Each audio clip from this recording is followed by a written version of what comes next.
Նիկոլ Փաշինյանը ժամանակին այստեղ որ գալիս ասում էր մենք օլիգարխների դեմ պետքա պայքարենք, քրյա օլիգարխիկ համակարգ։ Այն մերդ այդ մարդկանցից մեկը որ ստե նստած էր, հիմա ձեր գլխին զոնտիկ ապահում։ Ձեզ համար 4-րդ կարգի ցորեն է բերում, դուք էլ գնում եք հետը հատիկ սելֆի եք անում։ Այդ չի։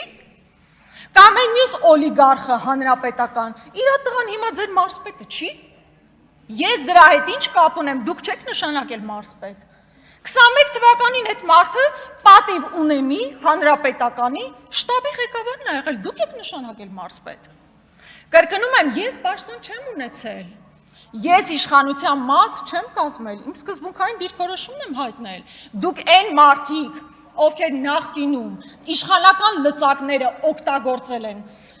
դիզել են կարողություններ, իրենց ընտանեկան կարգավիճակն են բարելավել, հիմա դարձել են ԿՊ-ական։ Մի հատ գնացեք համայնքներով պտտվեք, գյուղերով պտտվեք, ինչքան հանրապետական 10 օֆշիկ կա կներեք բառիս համար։ Հիմա ԿՊ-ի համար է աշխատում։